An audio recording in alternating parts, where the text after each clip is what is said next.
The morning sun cast long shadows across the marble floors of Riverside Academy as David quietly pushed his cleaning cart down the empty hallway. At 43 years old, he had been working as a janitor at this prestigious private school for almost 12 years now.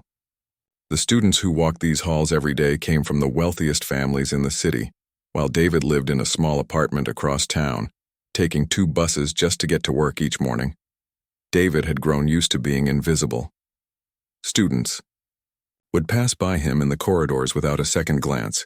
Teachers would nod politely but rarely engage in conversation, and parents during school events would look right through him as if he didn't exist.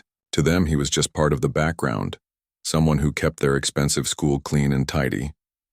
But David carried a secret that none of them knew about. Hidden beneath his worn work uniform and calloused hands was a talent that had once promised to change his entire life. 25 years ago, David had been one of the most promising young pianists in the state. His fingers could dance across piano keys with the grace of a master, creating music so beautiful that it could bring tears to people's eyes. Growing up in a working-class family, David's parents had saved every penny they could to pay for his piano lessons. His teacher, Mrs. Chen, had told them that David was special, that he had the kind of natural talent that comes along maybe once in a generation. She had encouraged them to let him audition for the best music schools in the country, convinced that he could make it as a professional musician. David remembered those days with a mixture of joy and sadness. He would practice for hours after school, his small hands stretching to reach the keys, losing himself completely in the music. Bach, Chopin, Mozart, these weren't just composers to him, they were friends who spoke to his soul. When he played their music, he felt like he was having conversations with the greatest minds in history. The acceptance letter from the Manhattan School of Music had been the happiest day of his young life. Full scholarship, they had written. We believe you have extraordinary potential. His parents had cried with joy, and his teacher had hugged him so tight he could barely breathe. Everything seemed perfect. His future was laid out before him like a red carpet leading to concert halls and recording studios. But life, as David learned, doesn't always follow the plans we make. Just 3 weeks before he was supposed to leave for music school, his father had a heart attack. The medical bills started piling up immediately. His mother, who worked as a seamstress, couldn't handle all the expenses on her own. David faced an impossible choice: follow his dreams or take care of his family. The decision wasn't really a decision at all. David turned down the scholarship and got a job at a local factory to help pay the bills. He told himself it would just be for a year or 2, just until his father got better and they could get back on their feet financially. But his father never fully recovered, and the bills never seemed to stop coming. Years passed. David worked different jobs: factory worker, delivery driver, maintenance man, whatever he could find to make ends meet. His piano skills grew rusty from lack of practice. The calluses on his fingertips that came from manual labor replaced the different kind of calluses that came from hours of piano practice. Slowly, his dream began to feel like something that had happened to someone else in another lifetime. When David finally got the job at Riverside Academy, he thought it might be a sign. At least he would be around music again, even if he wasn't making it himself. The school had an incredible music program, with practice rooms filled with beautiful instruments and students who had access to the kind of musical education he had once dreamed of. Every day, David would clean the music hallways and listen to students practicing. Some were talented, others were clearly just taking music classes because their parents insisted. But occasionally, he would hear someone playing with real skill, and it would transport him back to his own youth, when music had been the center of his world. The music room that held the most fascination for David was at the end of the hall. It contained a magnificent Steinway grand piano, black and shining like a mirror. The piano belonged to Isabella, a 16-year-old student whose father owned half the commercial real estate in the city. Isabella was genuinely talented, unlike some of the other wealthy students who had expensive instruments but little skill to match. David had learned bits and pieces about Isabella over the years. She was serious about her music, often staying late to practice. She treated her piano with respect and care, never leaving it messy or damaged like some students did with their instruments. Her father had bought the piano for her 15th birthday, and it was worth more money than David made in 2 years of working. Every evening, after the last student had gone home and the building was quiet, David would make his way to the music room to clean. He would dust the piano bench, polish the piano surface until it gleamed, and carefully clean around the keys without touching them. The piano called to him every single day, but he knew better than to cross that line. Sometimes David would find sheet music left on the piano stand.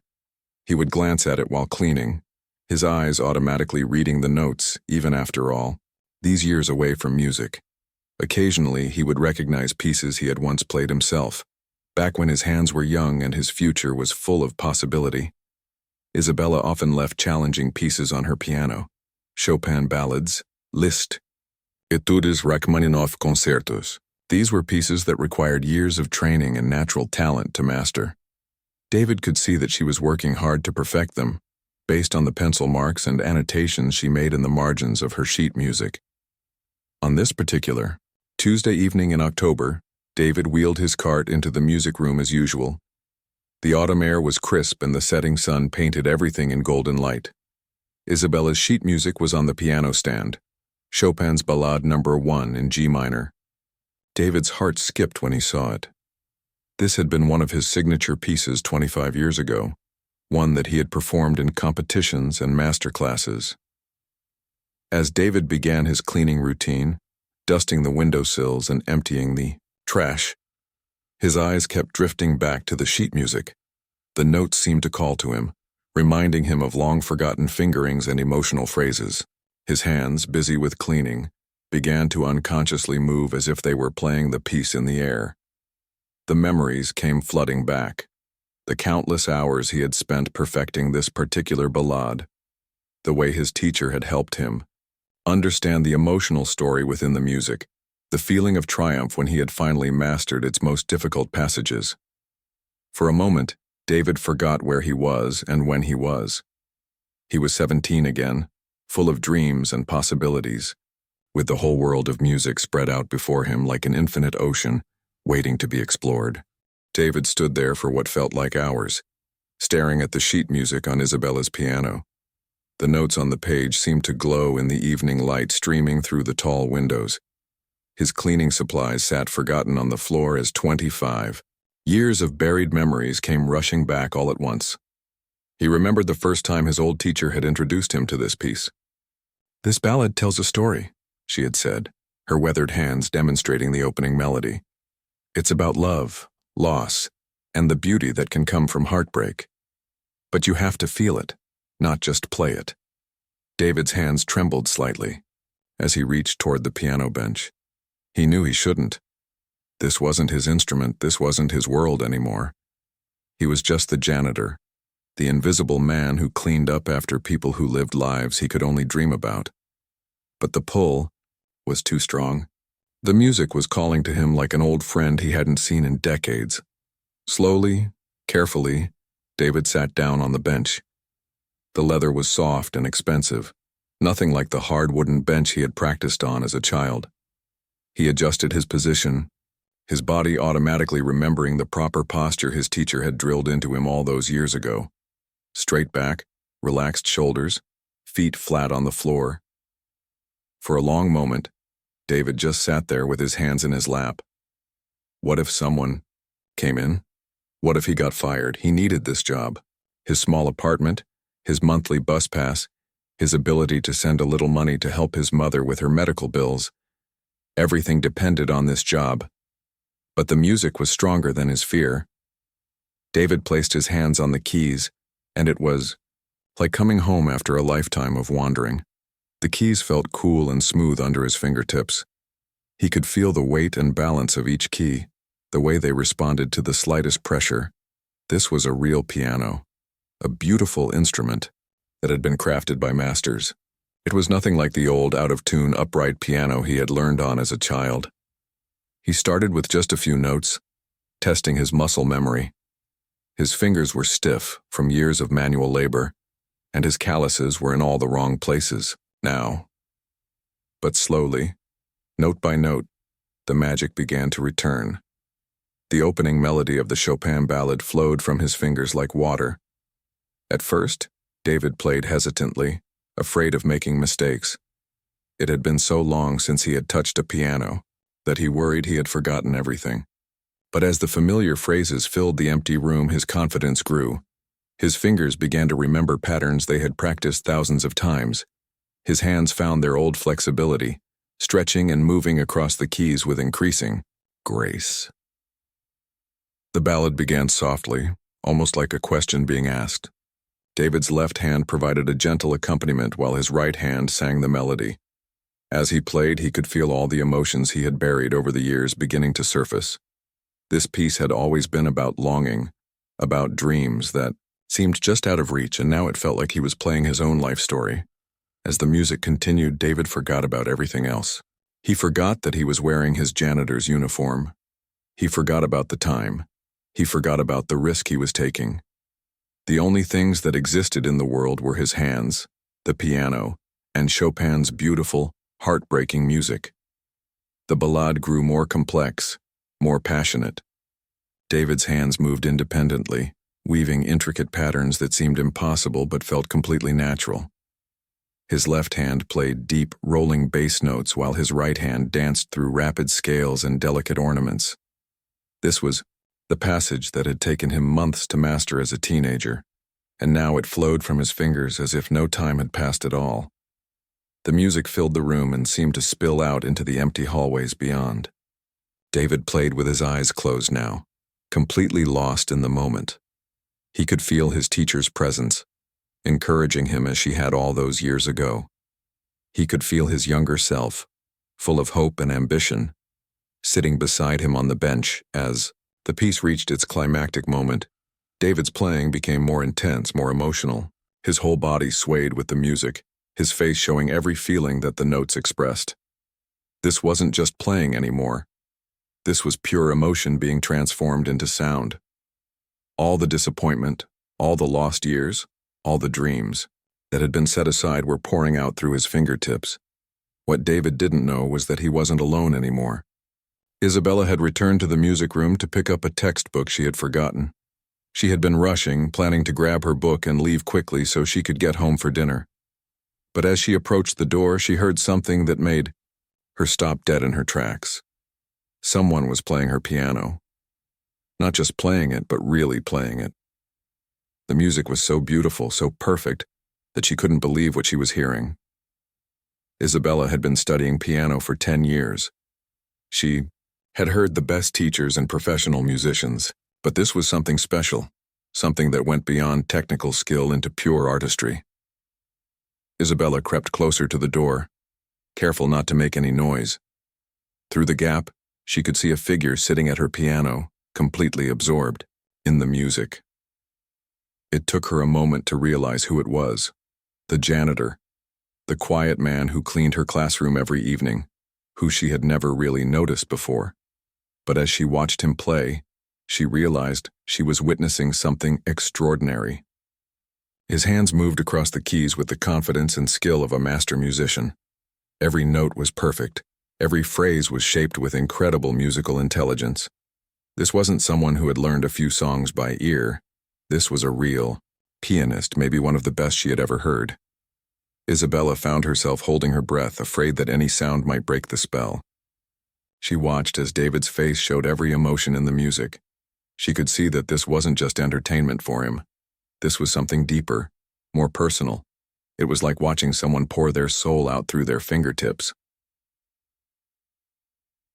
The ballade was nearing its end now, building to the final powerful conclusion. David's playing became even more intense, his hands flying across the keys in passages that would challenge even professional pianists. Isabella realized that whoever this man was, he had serious training.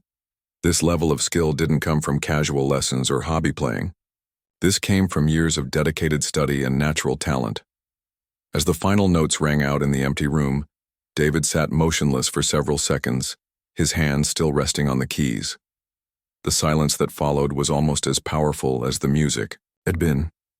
Isabella could see his shoulders shaking slightly, and she realized that tears were running down his face. But then, the magical moment was shattered. Isabella heard footsteps and voices coming down the hallway. Some of her classmates were approaching, probably looking for her since she was late getting home. In a few seconds, they would discover David at her piano, and Isabella knew exactly how they would react. Her heart sank as she realized what was about to happen. She had just witnessed something beautiful and pure, but she knew her wealthy, privileged classmates wouldn't see it that way. They would only see a janitor who had dared to touch something that didn't belong to him. The voices in the hallway grew louder, and Isabella's heart began to race. She recognized them immediately. Tyler, the son of a tech billionaire who thought the world revolved around him, and Jessica, whose father owned a chain of luxury hotels. Behind them, she could hear at least 3 other students from her social circle, all from families that measured their worth in millions. David was still sitting at the piano, unaware of what was coming. His eyes were closed, and a peaceful smile played on his lips as the last echoes of the beautiful music faded from his mind. For those precious few minutes, he had been transported back to a time when anything seemed possible, when his hands could create magic from ivory keys. "Isabella, are you in there?" Tyler's voice called out as the group reached the music room door. "Your driver's been waiting outside for like 20 minutes. Isabella wanted to warn David somehow, to give him a chance to escape before her classmates saw him. But it was too late. Tyler pushed open the door and stepped into the room, followed by the others. The moment they saw David sitting at Isabella's piano, their expressions changed from casual curiosity to shock and then to anger. "What the hell?" Tyler's voice cut through the peaceful silence like a knife. "What is he doing?" David's eyes snapped open, and the color drained from his face. He immediately stood up from the piano bench, his hands shaking as he realized he had been caught.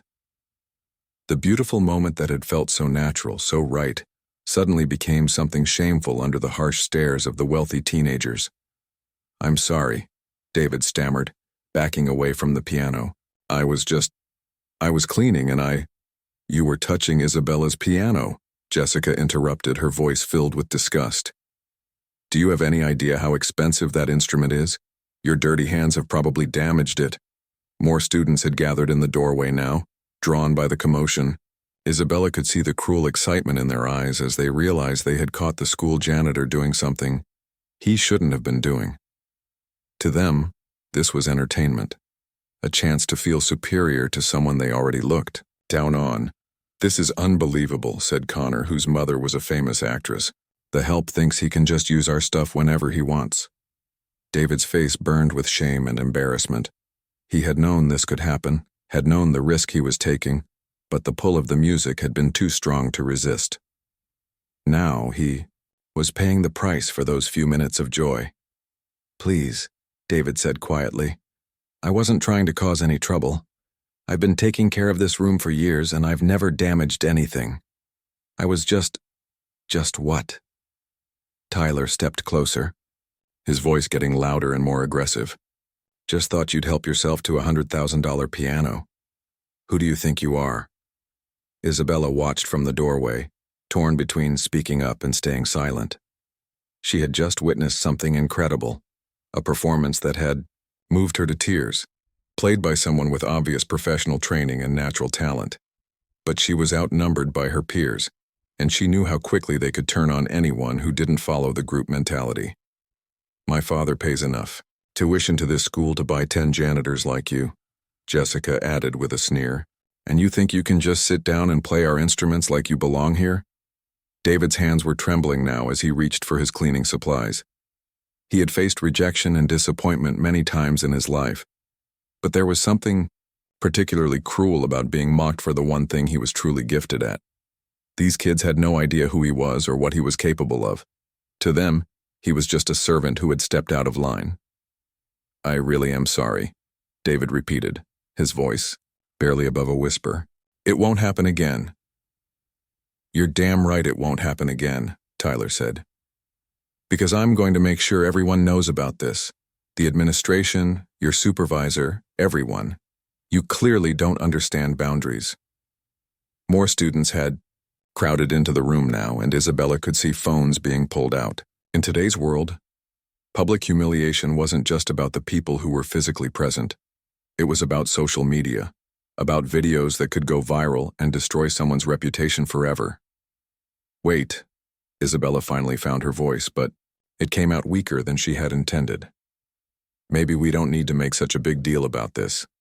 Her classmates turned to look at her with surprise. Jessica raised an eyebrow. Isabella, this is your piano he was messing with. Aren't you upset? Isabella felt the pressure of their expectations, the weight of her social position. These were her friends, her peer group, the people she had grown up with. Going against them meant risking her own social standing, and that was a scary prospect for any teenager. Isabella hesitated. I guess I am upset. It's just, maybe we could handle this quietly. No way, Connor said, holding up his phone. This is too good. The janitor thinks he's some kind of pianist. He started recording. Hey everyone, check this out. We just caught the school janitor playing around on Isabella's piano like he's at a concert or something. David's face went pale as he realized he was being recorded. In his 43 years of life, he had never felt smaller or more humiliated. These kids were treating him like he was some kind of circus animal, something to be laughed at and mocked for their entertainment. Please don't, David said, looking directly at Connor's phone. I have a job to protect. I need this work. But his pleading only seemed to encourage them more. Tyler laughed. Oh, now you're worried about your job? You should have thought about that before you decided to put on a little concert. I bet he thinks he's really good too, Jessica added with a cruel smile. Probably fantasizes about being a real musician instead of just the guy who empties our trash cans. The words hit David like physical blows. If only they knew, he thought. If only they had any idea that he had once been accepted to one of the most prestigious music schools in the country, that he had won competitions, that professional musicians had once spoken his name with respect. But those days felt like another lifetime now, and he was just a janitor in work clothes being mocked by teenagers who had never faced a real challenge in their privileged lives. Come on, play us another song, Tyler taunted. Since you're so talented, show us what other tricks you know. The sarcasm in his voice was unmistakable, and David felt something break inside him. Not anger, he couldn't afford anger in his position, but a deep, crushing sadness. He had spent 25 years working hard, honest jobs, treating everyone with respect, and trying to make the best of the hand life had dealt him. But to these kids, he was nothing more than someone to be laughed at. I think we should call security, another student suggested. Who knows what else he might try to touch that doesn't belong to him? Isabella watched David's face as the comments got crueler and crueler. She could see the pain in his eyes, the way his shoulders slumped under the weight of their mockery. Something about his expression reminded her of her own grandfather, a kind man who had always treated everyone with dignity regardless of their social status. But even as she felt sympathy for David, Isabella remained silent. The pressure of peer approval was too strong, and she was only 16 years old. Speaking up for the janitor against her entire social group felt impossible, even though part of her knew it was the right thing to do. The harassment continued for several more minutes, with students taking turns making cruel comments and taking photos. David endured it all in silence, gathering his cleaning supplies with shaking hands while trying to maintain what little dignity he had left. Finally, when they seemed to have had enough fun at his expense, the group began to disperse. But the damage was done. David's moment of musical joy had been transformed into public humiliation, and he knew that by tomorrow, everyone at the school would know about the janitor who had dared to touch a rich girl's piano. That night, Isabella couldn't sleep. She tossed and turned in her luxurious bedroom, but every time she closed her eyes, she saw David's face. Not the embarrassed, humiliated expression from when her classmates had mocked him, but the peaceful, almost transcendent look he had worn while playing her piano. She had heard hundreds of pianists in her 16 years. Her parents had taken her to concerts at Lincoln Center. She had attended master classes with world-famous musicians, and she had competed against some of the most talented young players in the country. But what she had heard that evening was different. It wasn't just technically perfect, though it certainly was that. It was something deeper, more emotional, more real than anything she had experienced before. Isabella sat up in bed and reached for her laptop. She couldn't shake the feeling that there was more to David than anyone at school realized. His playing had been too skilled, too professional to be just a hobby. You don't learn to play Chopin like that from watching YouTube videos or teaching yourself in your spare time. She started with a simple search: David Martinez, pianist. She wasn't even sure if that was his full name, but she had heard other staff members call him David, and Martinez was listed as his last name in the school directory that her father had access to as a board member. At first, the search results were disappointing. Lots of other David Martinezes, but none that seemed to match the quiet janitor from her school. Isabella tried different combinations: David Martinez piano competition, David Martinez music school, David Martinez classical pianist. Then, on the third page of search results, she found something that made her heart skip a beat. It was a scanned newspaper article from 1999, yellowed and grainy, with the headline, "Local Teen Wins State Piano Competition." The photo was small and old, but Isabella could clearly recognize a younger version of David's face smiling back at her.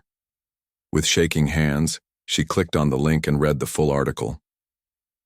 18-year-old David Martinez of Riverside stunned judges and audience members alike with his passionate performance of Chopin's Piano Concerto No. 1. Martinez, who comes from a working-class family, has been studying piano for only 8 years, but displays a natural talent that seasoned professionals have called extraordinary. Isabella's eyes widened as she continued reading. Martinez has been accepted to the Manhattan School of Music on a full scholarship and plans to pursue a career as a concert pianist. His teacher, Elena Chen, describes him as the most gifted student I have encountered in 30 years of teaching. The article included quotes from David himself. "Music is everything to me. When I play, I feel like I can communicate things that words could never express. I want to spend my life sharing that feeling with others." Isabella stared at the screen in shock. The Manhattan School of Music? That was one of the most prestigious music schools in the world. Students fought for years just to get an audition there, and David had been offered a full scholarship. But if that was true, what was he doing working as a janitor at her school? She searched deeper, looking for more information about David's musical career. She found another article from the same year about a regional competition where David had placed first. There was even a brief mention of him in a music magazine, listed among young talents to watch in their annual review. But then, the trail went cold. After 1999, there were no more articles, no more competition results, no mentions of David Martinez in any musical context. It was as if he had simply vanished from the music world just as his career was supposed to be taking off. Isabella spent the next hour searching through old newspaper archives, music school websites, and competition databases. Finally, she found a small article from 2000 that made everything click into place. It was just a brief mention in the local paper's obituary section, but it explained everything. Memorial service held for Roberto Martinez, longtime factory worker and father of pianist David Martinez. The pieces of the puzzle began forming a picture in Isabella's mind. David's father had died just around the time he was supposed to start music school. She could imagine what must have happened: the medical bills, the lost income, the impossible choice between following his dreams and taking care of his family. Isabella felt tears welling up in her eyes as she realized the full tragedy of David's story. He hadn't failed at music. He had sacrificed his musical career to be a good son. While she and her classmates had been cruel to him for touching her piano, he had actually given up a chance at musical greatness to take care of the people he loved. She closed her laptop and lay back on her bed, staring at the ceiling. The injustice of it all felt overwhelming. David had more musical talent in his little finger than most of her classmates had in their entire bodies, yet they had treated him like he was worthless. They had mocked him for daring to touch an instrument that he could probably play better than anyone at their school. The next morning at breakfast, Isabella was quiet and distracted. Her mother noticed her picking at her food and asked if everything was okay. "Mom," Isabella said slowly. What would you do if you had a chance to help someone who had been treated unfairly? Her mother, Catherine, looked up from her own breakfast, with interest. That's a pretty serious question for a Thursday morning. What's going on, honey? Isabella hesitated. Her mother was kind-hearted, but she was also part of the same social circle as all the other wealthy parents. Would she understand? Or would she think Isabella was being naive? There's someone at school, Isabella began carefully, who I think has been judged unfairly, someone who has hidden talents that nobody knows about. Catherine smiled. Well, I've always taught you to treat everyone with respect, regardless of their background. If someone is being treated unfairly, then yes, I think you should try to help if you can. Isabella nodded, feeling a bit more confident. Even if it might be controversial, even if other people might not understand. Her mother reached across the table and squeezed Isabella's hand. Sweetheart, doing the right thing is often controversial. That's what makes it brave. Your grandfather always used to say that character is what you do when nobody's watching, but courage is what you do when everybody is. Isabella spent the entire school day thinking about what her mother had said. She watched David from a distance as he went about his work, pushing his cart through the hallways, nodding politely to students who barely acknowledged his existence. She noticed things she had never paid attention to before, the way he was always careful and thorough with his work, the way he smiled kindly at younger students who seemed lost, the quiet dignity with which he carried himself despite everything. She also noticed her classmates. Tyler was still showing people the video he had taken the night before, laughing as he described catching the janitor, pretending to be a pianist. Jessica had already posted about it on her social media, with a caption that made Isabella's stomach turn. When the help gets too comfortable, Amirda, know your place. By lunchtime, Isabella had made her decision. She couldn't undo what had happened the night before, but she could try to make it right. More importantly, she could give David something that had been taken from him 25 years ago, the chance to be recognized for his incredible talent. Isabella spent her free period in the school library, researching local newspapers and event venues. She made phone calls during lunch, speaking to her father's business contacts and her mother's friends who organized charity events. By the end of the day, she had the beginnings of a plan that would either be the bravest thing she had ever done or the most embarrassing mistake of her teenage life. That evening, Isabella approached David as he was finishing his cleaning rounds. Her heart was pounding, but she knew she had to act before she lost her nerve. "Excuse me," she said softly. "David, could I talk to you for a minute?" David looked up, surprised and slightly worried. After the humiliation of the previous evening, he probably expected more trouble. "I wanted to apologize," Isabella began, "for what happened yesterday. The way my friends acted was wrong, and I should have stood up for you." David shook his head. "You don't need to apologize, Miss Isabella. I shouldn't have been touching your piano without permission." "That's just it," Isabella said, her voice growing stronger. "I know who you are. I know about the Manhattan School of Music, about the competitions you won, about the scholarship you gave up. You didn't just touch my piano. You played it better than I ever could." David's face went pale. For 25 years, he had kept that part of his life buried, never talking about what he had sacrificed or what he had lost. Nobody at the school knew about his musical background, and he had preferred it that way. "I don't know what you think you found," David said quietly, "but that was a long time ago. I'm not that person anymore." "Yes, you are," Isabella insisted. "I heard you play. That kind of talent doesn't just disappear, and I think it's time other people heard it too." David stared at Isabella in shock. For 25 years, he had successfully buried his musical past, and now this 16-year-old girl had uncovered everything in a single night. He felt exposed, vulnerable, like someone had suddenly turned on bright lights in a room where he had been hiding in darkness. "I don't understand what you want from me," David said, his voice barely above a whisper. "That life is over. I made my choice a long time ago." Isabella stepped closer, her eyes bright with determination. But what if it doesn't have to be over? What if there was a way to show everyone who you really are? David shook his head quickly. Miss Isabella, I appreciate what you're trying to do, but you don't understand. I can't afford to lose this job. I have responsibilities, bills to pay. I can't take risks like that anymore. Just hear me out, Isabella pleaded. I've been thinking about this all day and I have an idea. But I need your help to make it work. Despite every instinct telling him to walk away, David found himself curious about what Isabella had in mind. There was something in her voice, a passion and sincerity that reminded him of his younger self when he used to dream big dreams. Isabella took a deep breath. Tomorrow is the monthly school assembly. Usually it's just boring announcements and award ceremonies, but this month, they're having a special arts showcase. Students are supposed to perform, but I want to add something unexpected.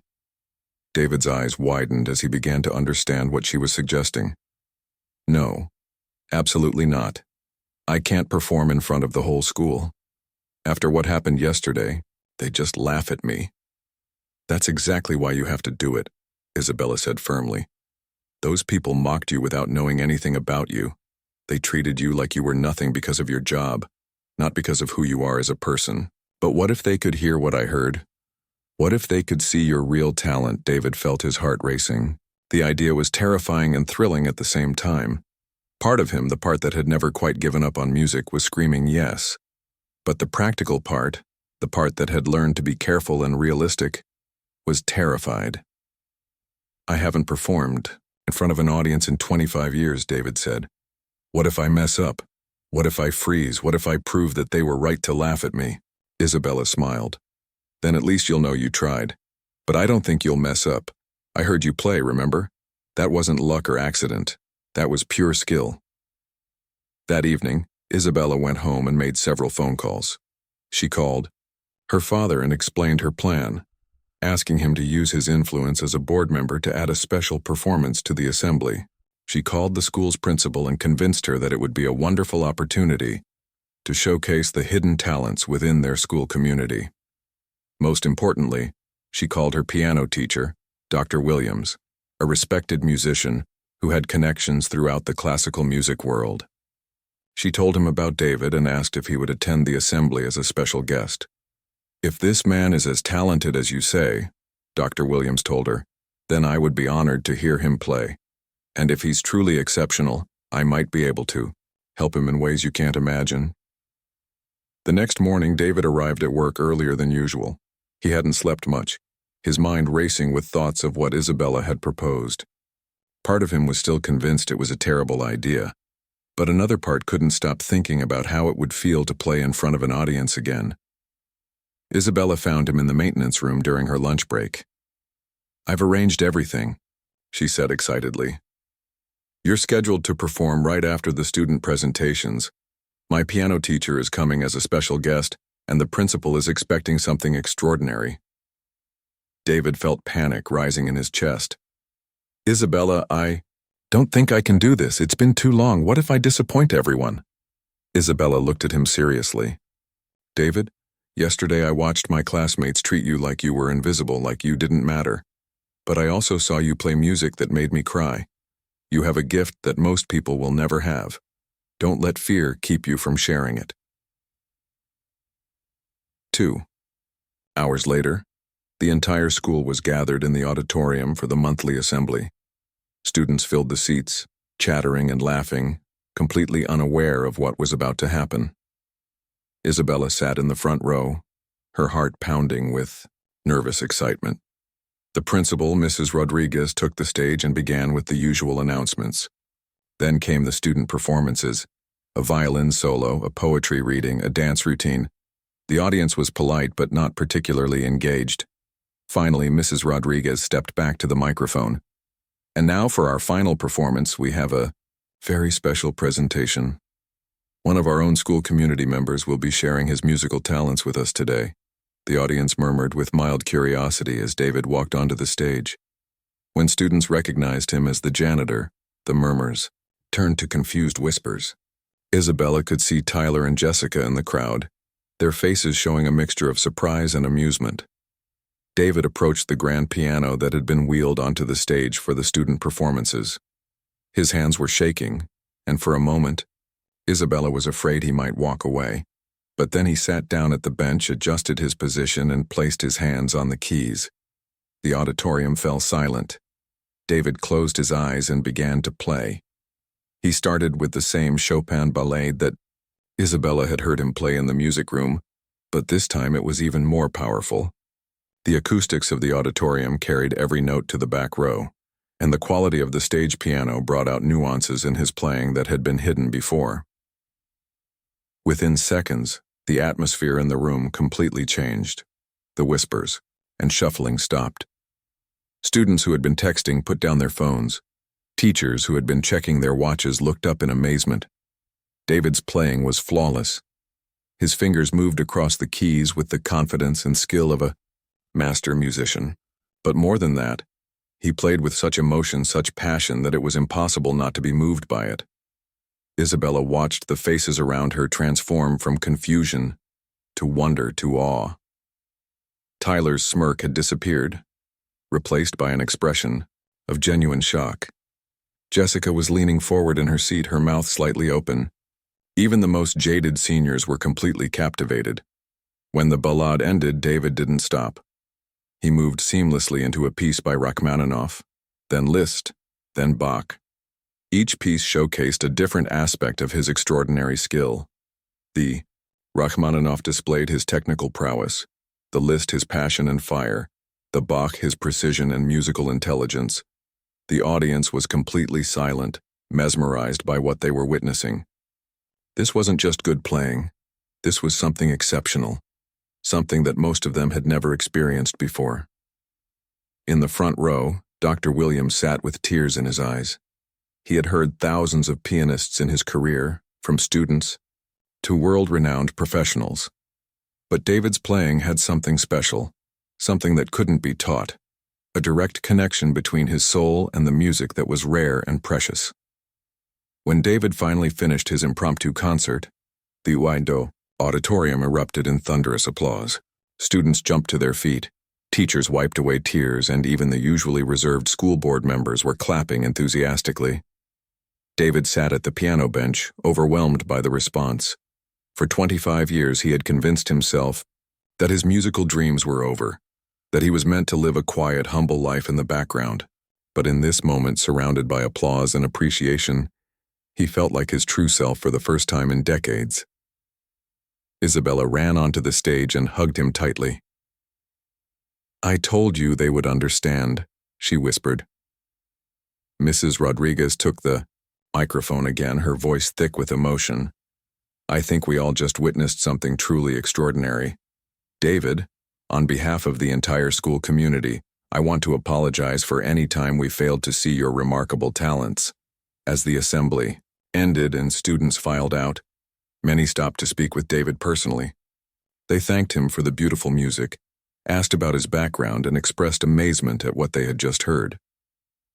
Dr. Williams approached the stage with a business card in his hand.